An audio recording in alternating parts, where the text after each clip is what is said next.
Welcome to the Boschcast with James Boschman and Denise Young, where we talk about Manitoba real estate and everything else that's on our minds. Hey, what's going on, everybody? Happy Friday. It's James and Denise here. And it is, the time of this video is March 17th, which is St. Patrick's Day. I realized that I don't own anything green except for my Lacoste sweater. So, I'm half Irish and I still didn't have anything green to wear other than my camo, and it's like a dark, very dark green. Yeah. I'll have to invest in some for next year.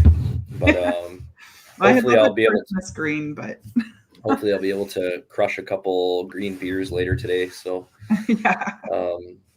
I remember when I was in university, first year university, I lived in dorm, and when I was in dorm, there were these like RAs, which are like students that live in dorm, and they kind of are in charge of each floor or section within the dorm. And these guys were like party animals, like drink every night, every morning, like just crazy, and throw the wildest socials.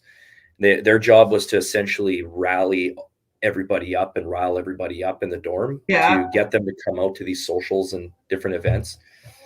And one of them was they would go around it would be like October or November, and they would dress up in all green, like basically St. Patrick's Day stuff. And they would have these giant horns, plastic horns, and they would run up and down the hallways, and they would pound on doors, just boom, boom, boom, boom, boom, boom, boom, at like 5 a.m. And they would blow the horn in the door. And it was practice St. Patty's Day. Oh yeah. So like, just an excuse to, get hammered, and then they would run like gauntlets of all the first years. They would get them out, and they would have them like do shot skis, where they have the big long ski with the shot glasses on it. And they would pour all the shots, and everybody would have to take shots, and literally taking shots out of boots. Like they would have the boots where you'd have to chug beer out of the boot. And then they would actually do shoeies, where they would pour beers in old shoes, and you'd have to drink them out of people's shoes. And it was terrifying. But needless to say, didn't last very long in university because of that. So I just drank and pissed everything away and wasted all my time, didn't study, just partied. But I just remember that's my fondest memory of St. Patrick's Day. And it wasn't even real St. Patrick's Day. No. And then when real St. Patrick's Day came around, it was lackluster. Oh, so really? There's always like a sport event or something like that. But practice St. Patrick's Day was always more exciting. But yeah, today I've got a couple bangers, couple jokes for you if you want. Yeah. Okay. What are the jokes? Okay, so did you know Albert Einstein had a younger brother named Frank? He was a monster. Frank Einstein. Yeah, just head shakers. Yeah. The other one is, what type of doctor is Dr. Pepper? What type of doctor is Dr. Pepper? He's a physician. Oh my God. Okay then. Yeah, that's great. Yeah, love the dad jokes. Well, thanks everybody for watching another week. The Boschcast. This is episode 9 technically, so we're almost at 10. Mm-hmm. And thanks so much for watching and listening every week. And please don't forget to like, share, and subscribe. It helps with the algorithms, the YouTubes, and helps to promote our business and get our content out there. And I think I think next week I'd like to bring on a guest. So start bringing some guests on to fill some time up, and That'd be awesome. interview some other business owners and entrepreneurs and like-minded people. So I have an idea for next week, and we'll fire that up, and we'll announce who we're bringing on. Awesome. But a market. So market's definitely heating up. And there's Seeing some more listings. Yeah, see more listings, just more action in general, more activity. As things warm up outside. I know it's frigid today still, but I think that like it's kind of like after a while, like our winters are so long here. After a while, people just get fed up and they're like, screw this shit. I'm just gonna wear shorts outside now. Yeah. And, buck the system. And that's what I think is happening in the real estate market. I think people they're getting antsy, and they want to buy, they want to sell, they want to, get the jump. And it really kind of feels like the way things were pre-COVID. Like usually in February, end of February, like March, things start ripping. And, that's what kind of feels like to me anyways. But some houses are going into multiple offers. Some houses are getting offer date, like putting offer dates. Listing agents are putting offer dates on the listings again. I'm noticing like a correlation, like the houses that have offer dates, they seem to be in those classic family areas, like the Windsor Parks and the North Kildonans, the East Kildonans, certain parts of Transcona, and of course Westwood and Crestview and those areas. But it seems to be that $300,000 to $400,000 price point. If it's a family home, like a 3-bed, 2-bath bungalow with a full basement, classic 60s, 70s builds, like they seem to be putting multiple offer dates on them, and they seem to be getting a few offers. So that just kind of speaks to the nature of our market right now. Things are heating up. But then you see other houses, over that 450 plus range that are getting, offers as received.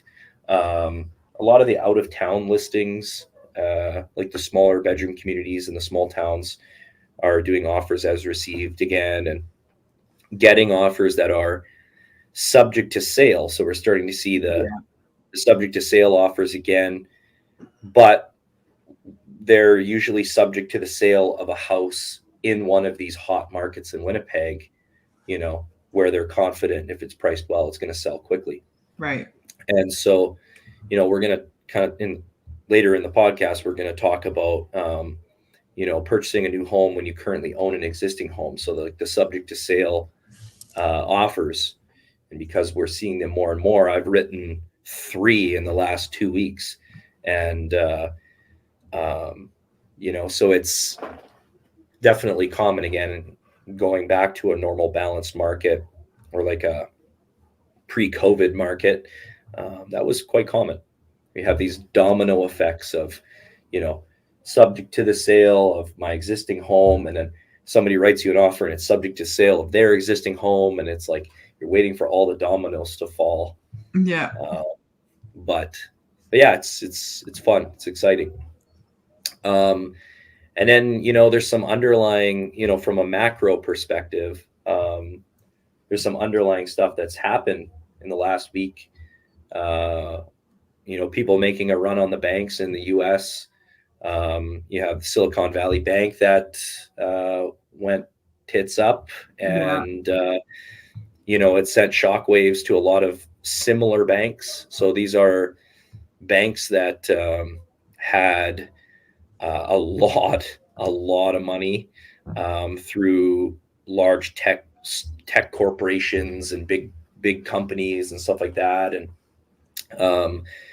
but then they themselves as banks, they made super risky investments in in the housing market and stuff like that, and took a lot of risks and where they shouldn't have, which led to their collapse. And it sent shockwaves through the financial markets because I look at it as it's hard for us to relate to big corporations having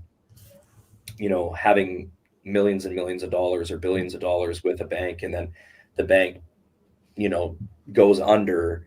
It's hard for us to understand what that feels like. But if we heard rumblings, like let's say our credit union, like my credit union that I work with, I have all my money and all my investments, not all my investments, but I have a large portion of my portfolio and my savings with my credit union. If I started hearing rumblings that, the credit union was underwater, and, I would be freaking out, and I would probably go and try to pull my money out of the credit union. That's exactly what happened in the States, but to a much larger degree and a much larger scale. And these banks that deal primarily with large corporations and companies, and that sends shockwaves. And now you have, billion-dollar companies pulling all of their money out of the banks, and the banks just have to close their doors. And then you have the Fed in the States that just says, well, we can't let this happen, so we're just going to bail them out. Right. And it still sends shockwaves into Canada. And because of that, we've seen our Canada 5-year bond yield go from 3.6% to 2.9%. Because of the financial markets, just, everybody's panicking and freaking out. Now it's highly, highly unlikely that we're going to see, stuff like that happen in Canada. We have much more strict rules when it comes to banking here. Right. And I think that, a lot of the major banks and financial institutions, they have backstops in place to protect them, but it's still, everything is market driven. Mm-hmm. And the consumer is the one who has their money in the bank. So if they start to feel panicky and they want to pull that money out, that's not good for the banks. Governments have to protect the banks. They're kind of beholden to the banks. So what we're seeing is the drop in the Canada 5-year bond yield, which, our fixed rates in Canada kind of follow the Canada 5-year bond yield. And so I don't think it's happened yet today, Friday, but likely early next week, we're going to start to see some pretty significant declines in our fixed rates. Yeah. They went down to, I think, 4.79 this week, but I could see it coming down a little bit more in the next week. Yeah, maybe like the low fours, which is definitely a lot better than 5% fixed rate or 6% fixed rate. So, but the shockwaves in the financial markets that have occurred, it's really going to be interesting now to see how the central banks deal with that, because they've been very, the Fed has been super hawkish. We're going to continue to raise rates, until we start to see the inflation numbers come down to where we want to see them. And Bank of Canada has signaled a continuation of the pause. So not raising, not dropping.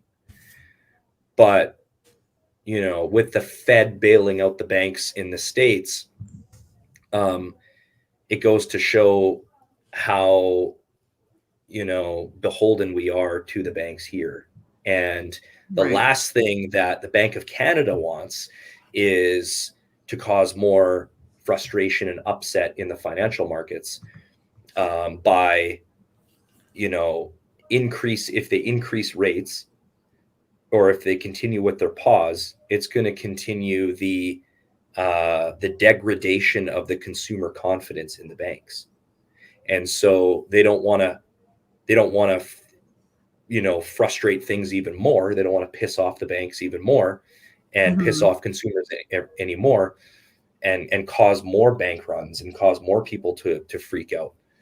So the markets now are actually pricing in that by the next Bank of Canada rate announcement, which is April 12th, that it's very likely that they might drop their overnight rate by 25 basis points, and then another decrease in the overnight rate before the summer. So we'll see if that happens. But regardless, this is all, stimulating, consumers in the housing market even more. When interest rates come down, people get off the fence, they start buying. They're like, well, we should take advantage of this time right now.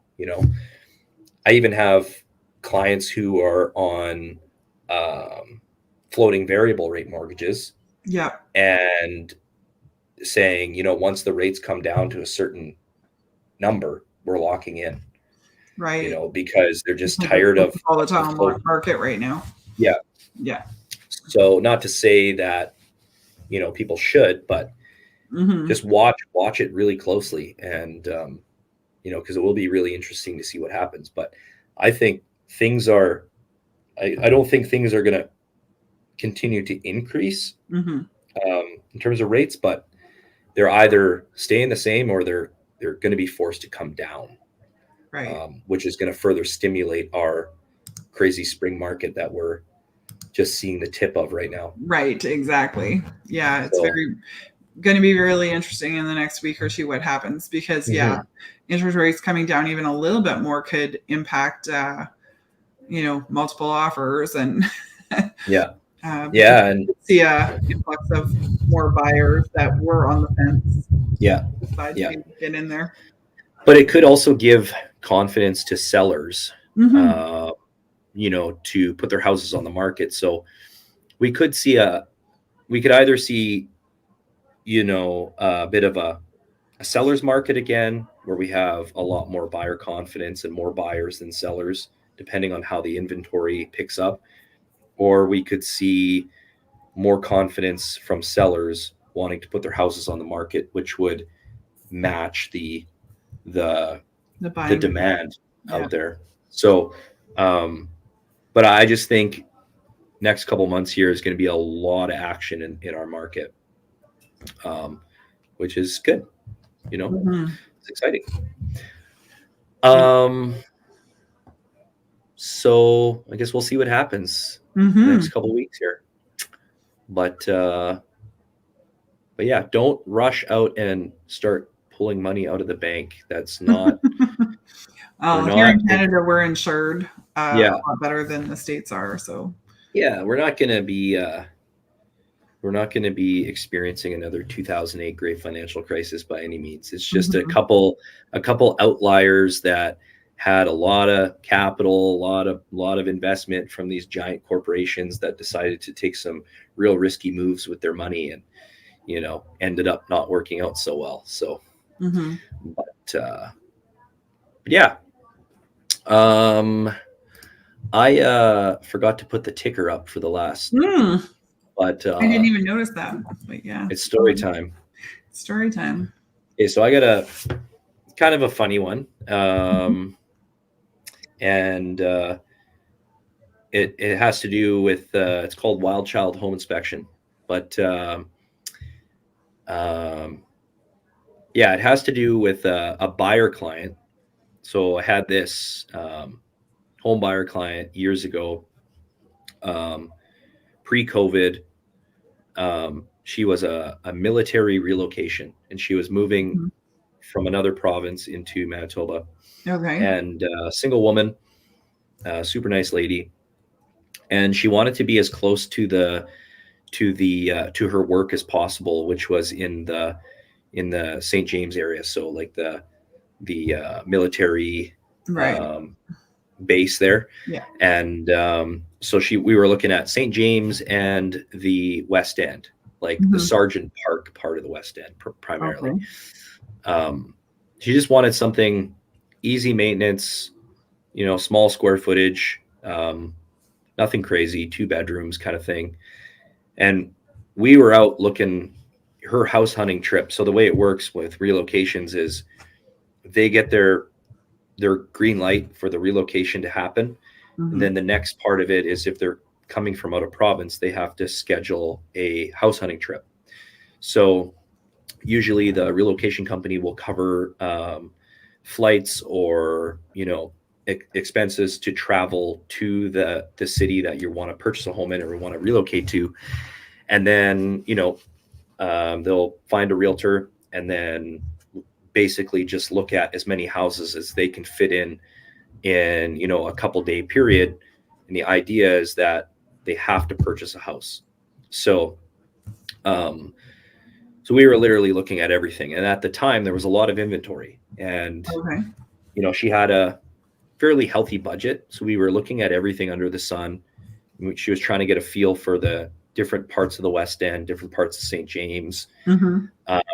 I think we had looked at about 30 houses in 2 days, about 15 houses a day. So it was an adventure. Yeah.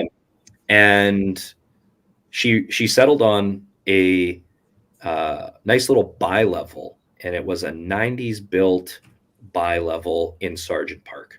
Oh, nice. And it's kind of a rarity in that area because most of the houses were on that street were early 1900s stone foundations.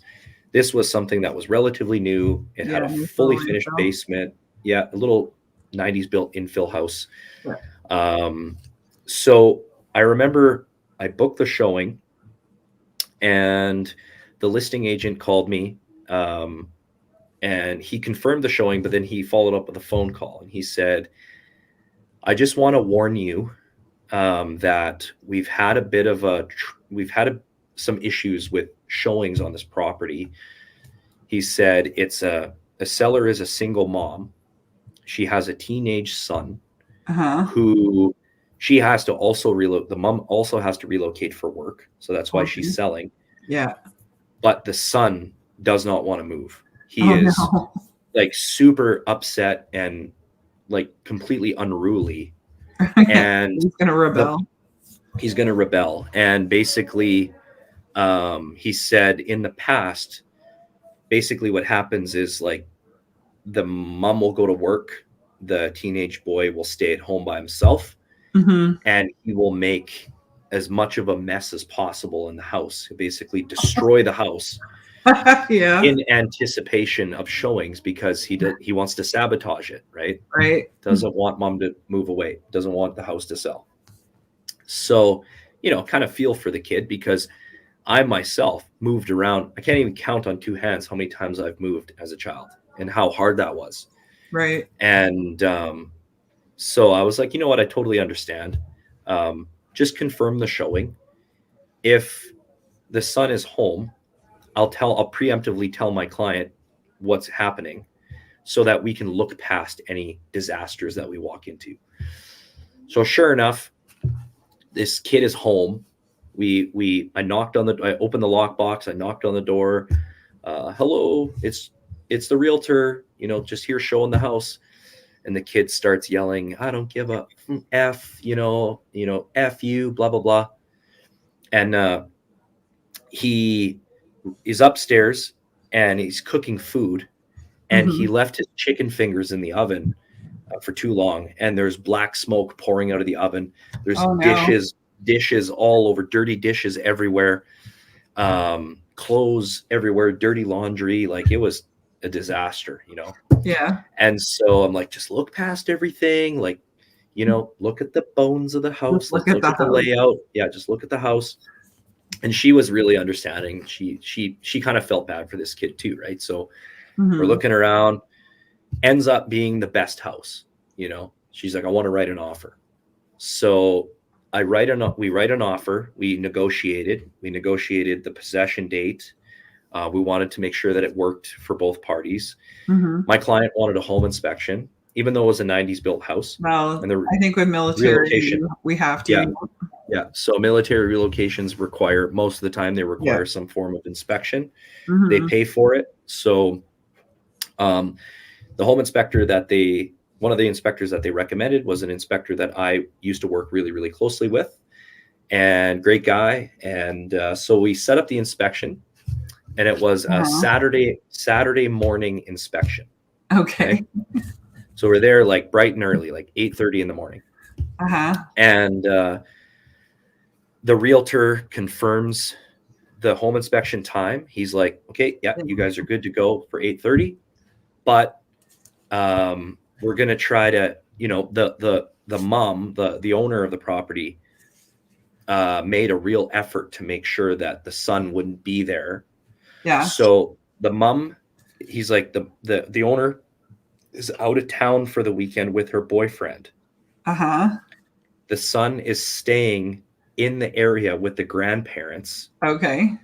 And so no one will be home. Okay. He said, but if there's an issue, please call me. So I knew that nobody was there, because he said, right? No one's supposed to be there. Yeah. No one's supposed to be there. So the course of action with most home inspections is usually we start outside first. So I opened up the house, I opened the door, let the buyer in, let the inspector in. Inspector puts his stuff down, like on the main floor. And then he's like, let's start outside. So it's a nice sunny day, summer. We start outside. We spent about an hour or so outside, just looking at everything, explaining everything. And then he says, okay, well, now's the fun part. Let's go check out the bones. Let's go to the basement. So part 1 was outside. Part 2 is we go right into the basement. Now, this is a bi-level house with one entrance, and it's a side door. So there's a little landing, and then you stand in the entrance, and then there's 5 stairs going up or 6 stairs going up and the same going down. So we just right away go right down into the basement. So he's checking all the mechanicals. He's checking the electrical panel. He's checking everything. We're down there we're probably down there for 45 minutes, Okay.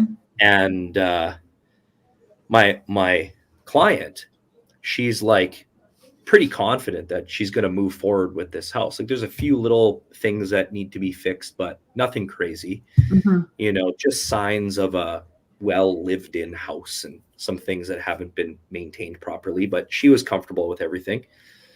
The last step was checking the main floor, plumbing, electrical outlets, appliances, windows, stuff like that. Yeah. But before the inspector made his way upstairs, my client is like, can I go upstairs and take some measurements of the bedrooms? I'm like, yeah, sure. Why not? So we hadn't been up there yet at all. Yeah. So she goes up there, and I hear her walking around. I'm in the basement with the inspector, and we're having a conversation. And all of a sudden I hear this blood curdling scream, a shriek from my client. Oh no. And she's like, oh my God. Oh my God. And I run upstairs, and here she is standing in the doorway of the son's bedroom. And he is passed out naked on the bed. And he's like, she opened the door and scared the bejesus out of this kid.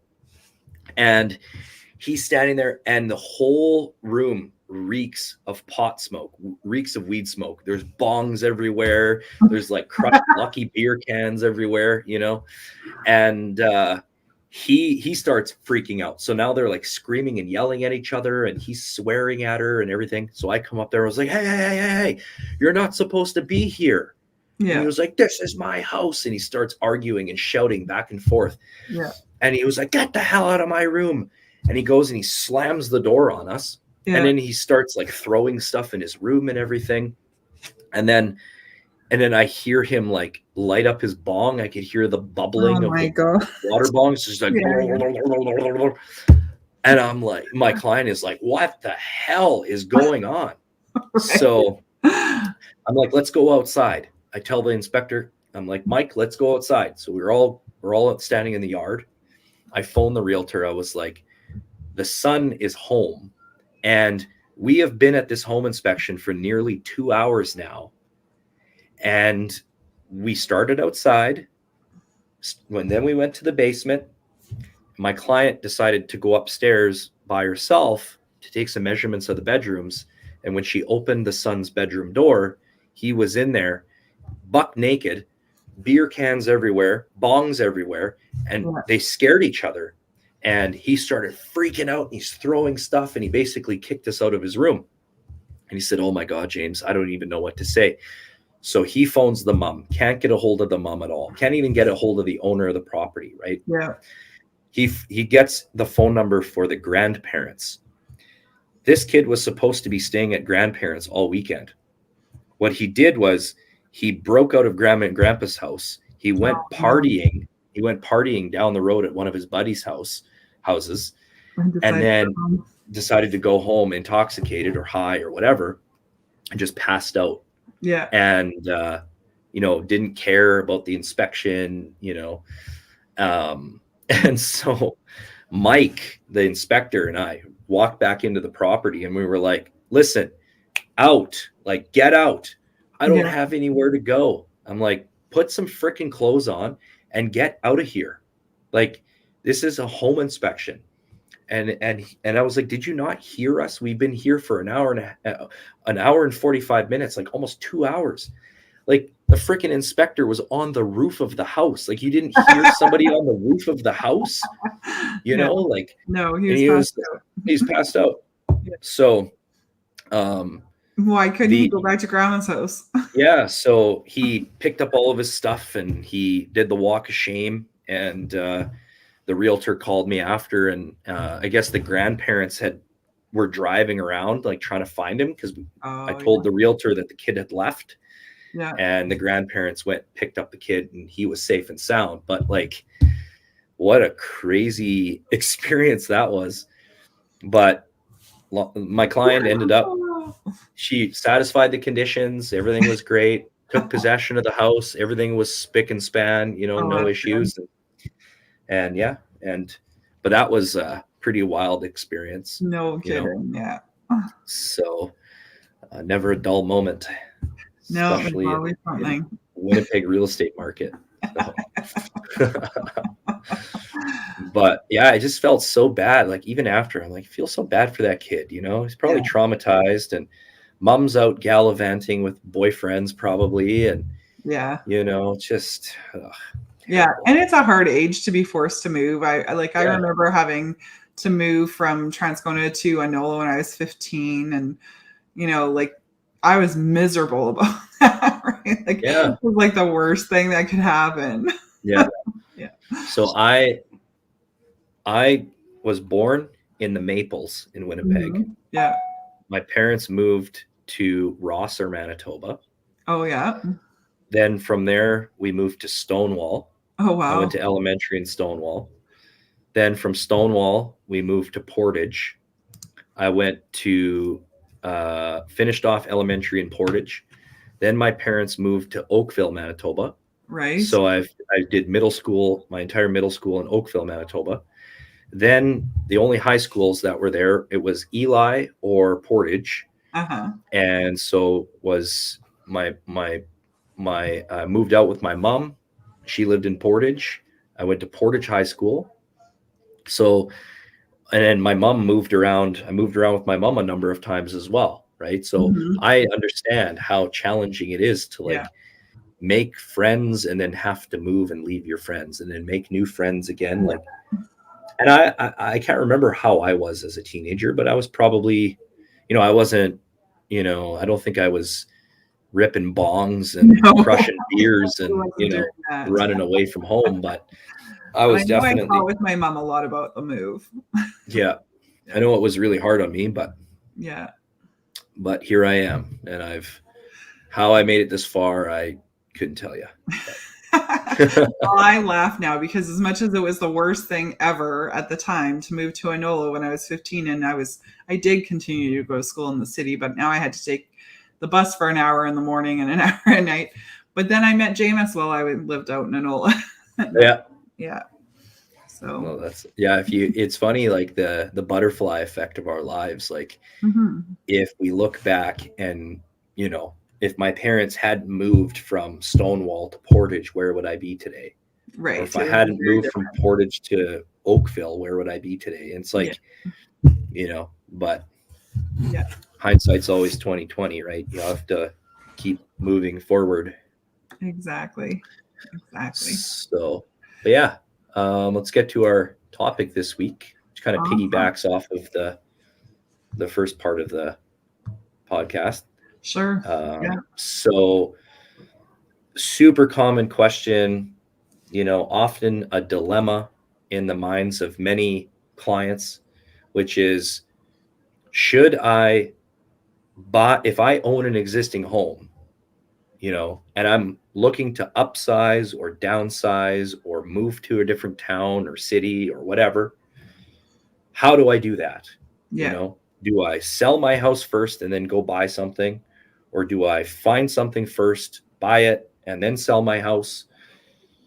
So I figured because we're seeing more subject to sale offers nowadays, it is, important to kind of talk about this.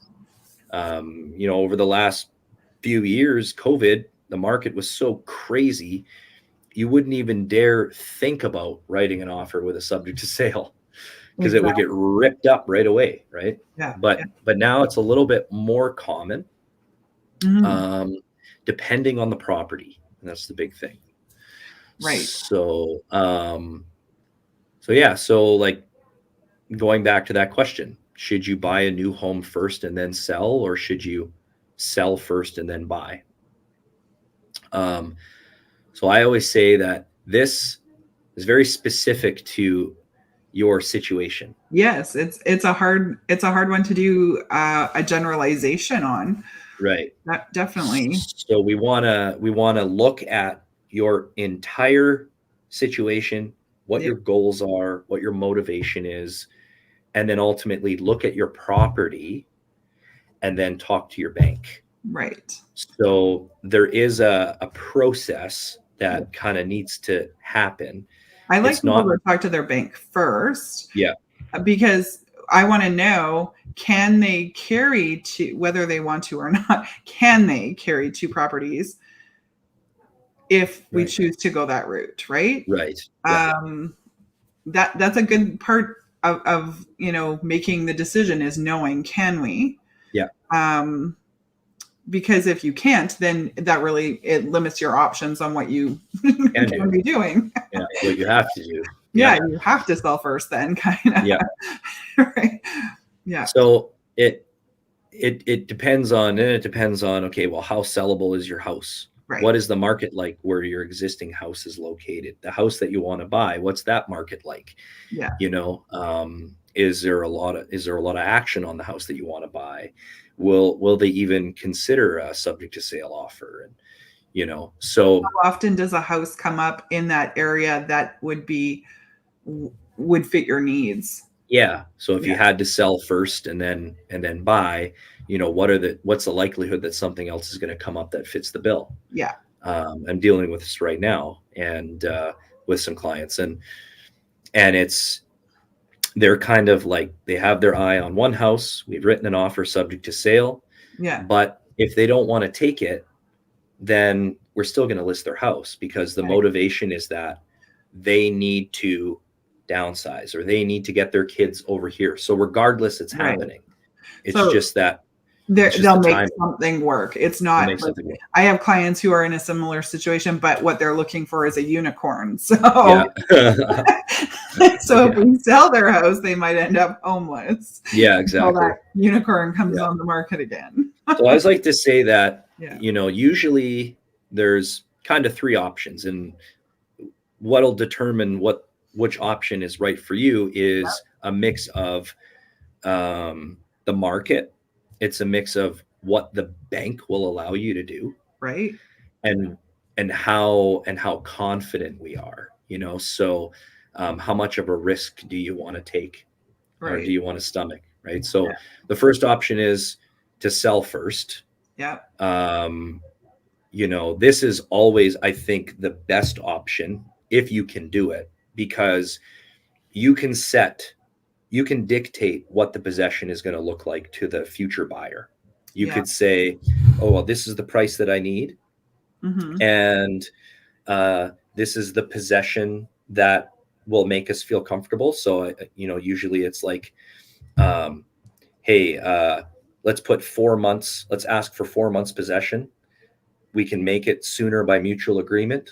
That gives us a bit of time to go out and find something. Right. That way we're not in a pinch. We don't feel rushed. Right. Usually 3 months is plenty of time to go and find something, depending on where they're looking.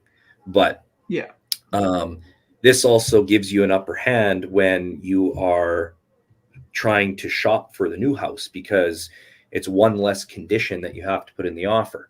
And you also know how much you have to spend, because now you know what you got for your house. Right. Your numbers are more solid. Right.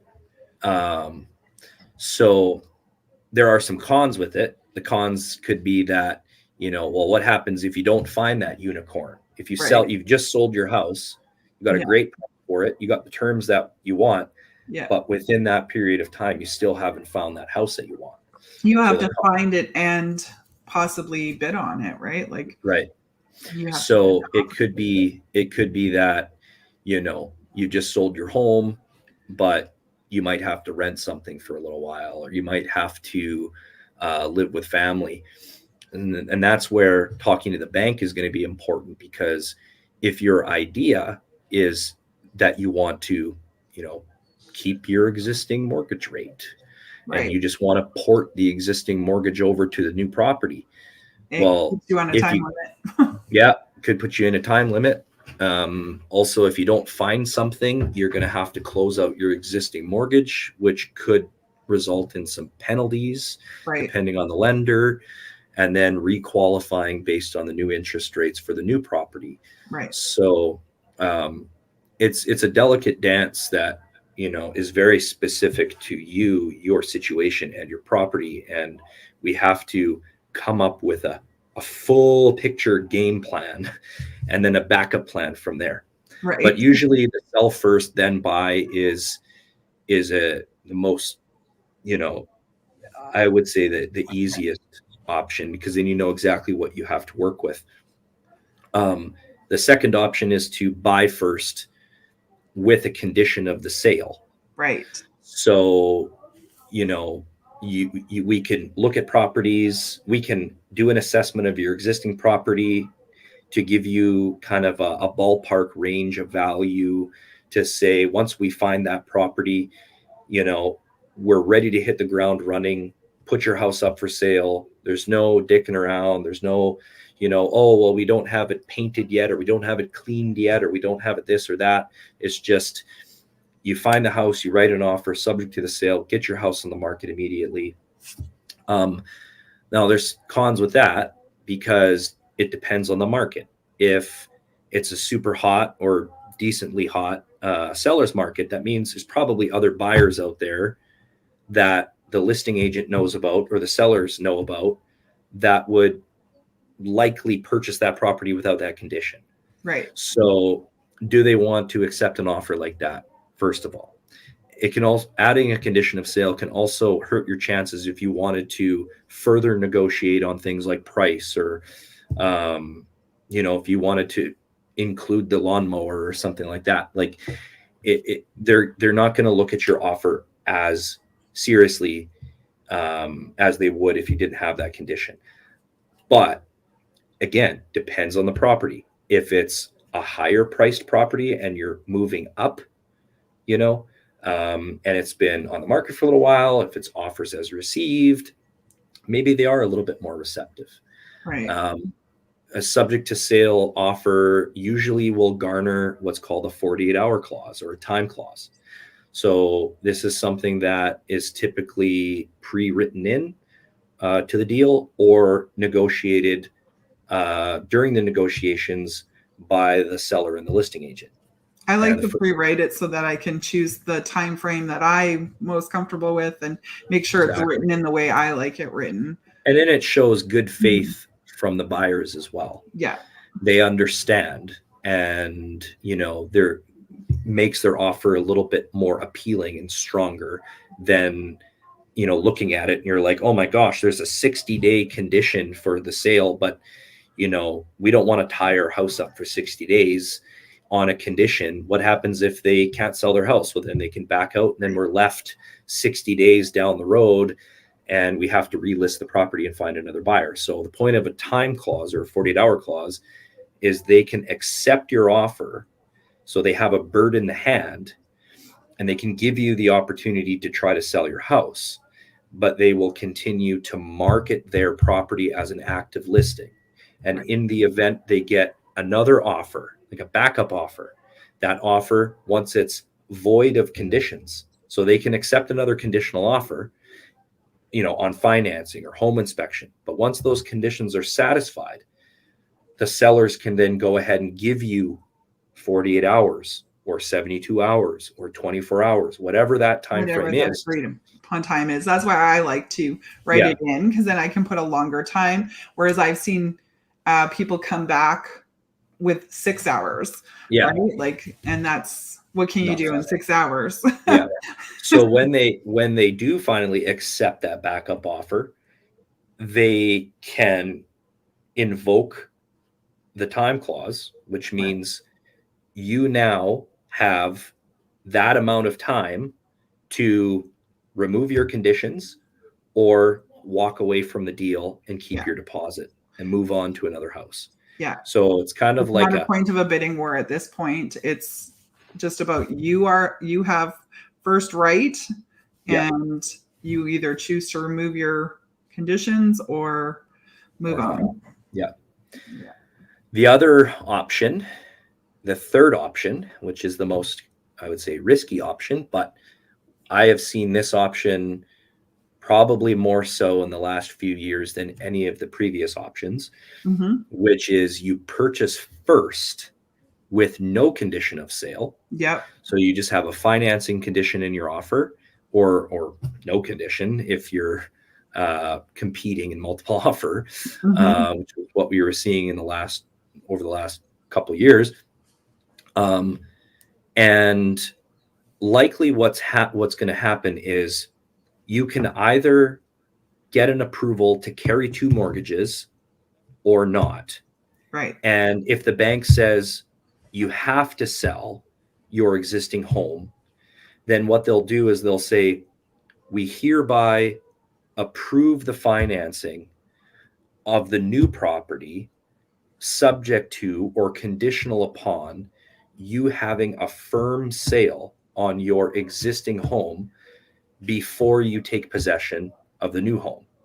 So you remove your financing condition. So now it's a clean deal.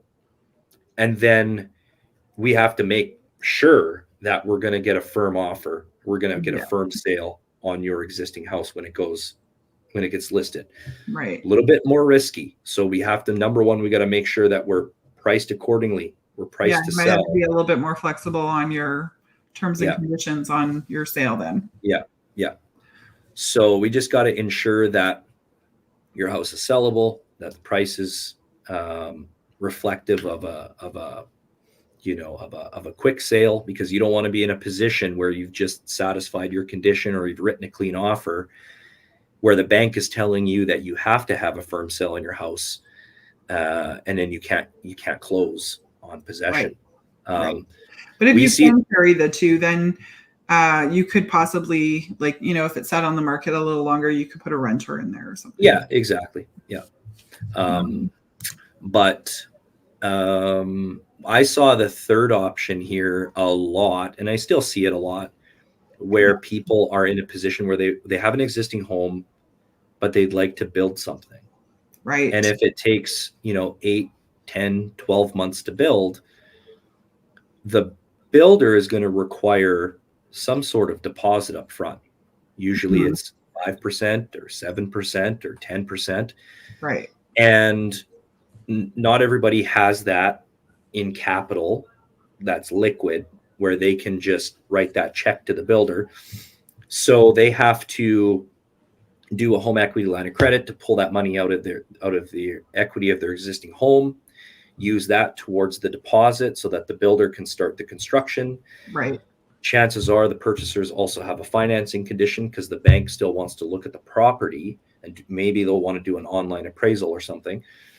So they would satisfy the condition, even though that condition is conditional upon them selling their house before they take possession. Yeah. Once the builder sees that there's a firm sale, they will go ahead and start the construction. And then usually, 3-4 months before possession date of the new home, that's when you put the house on the market. Now, obviously, there's a little bit of risk with that. Again, we got to make sure that the house is going to sell regardless. So if it's that also gives the sellers a lot more, or your clients a lot more time to get their house ready, right, to sell, because they've gotten those, they know about 4 or 5 months before they're actually going to be putting it on the market, that they're going to be selling. So those are the common options that I see. Sure. Sell first, then buy first with a condition of sale, or buy first with no condition of sale, and then just try to line everything up accordingly. But it's dependent on, every situation is so different. Definitely you want to work with professionals, realtors who know what they're doing, know how to structure these types of deals, and also come up with a game plan, talk to your bank, see what can be done. So I think that's it for that. Right on. Yeah. So moving on, give some flowers, business of the week, to businesses and people that we admire. I'll let you go first, Denise. Sure. I'm going to shout out Nathan Weltman. He's a lawyer that helps a lot of my clients and myself. He helped me do some updates on my, we have our what it costs for a buyer, what it costs for a seller to buy or sell.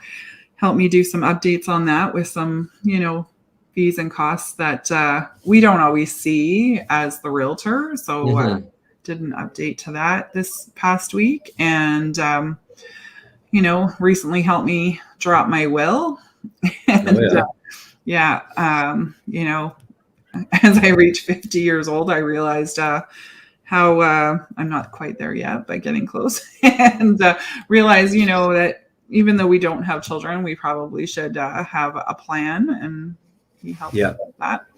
And my other one is Ramallah Cafe, which is just below our office on Munroe.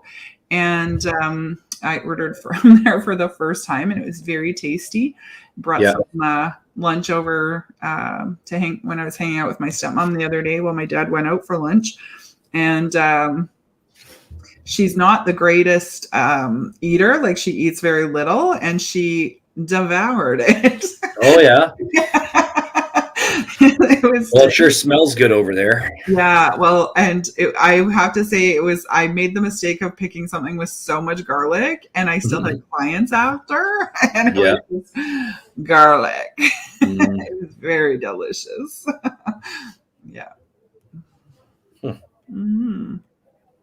Well, that's awesome. Yeah, I haven't tried Ramallah Cafe, but I've been meaning to, because I love Middle Eastern food. Yeah, it was very tasty. Like shawarmas and donairs and stuff like that. Yeah. Cool. So my picks are, first one is a place that I have driven by for a long time, but I've actually never been in until very recently. And it's Vic's Market. So they used to have a little fruit market on Pembina Highway, and then they opened up a new grocery store, pretty large facility actually. So it's at 1049 Pembina. It's a family-owned grocery store. They've owned it forever and ever and ever. But it's like fresh produce and all local products. They have butcher in there, like a meat department. It's all local stuff, and some of the freshest produce that I've ever seen. Oh, really?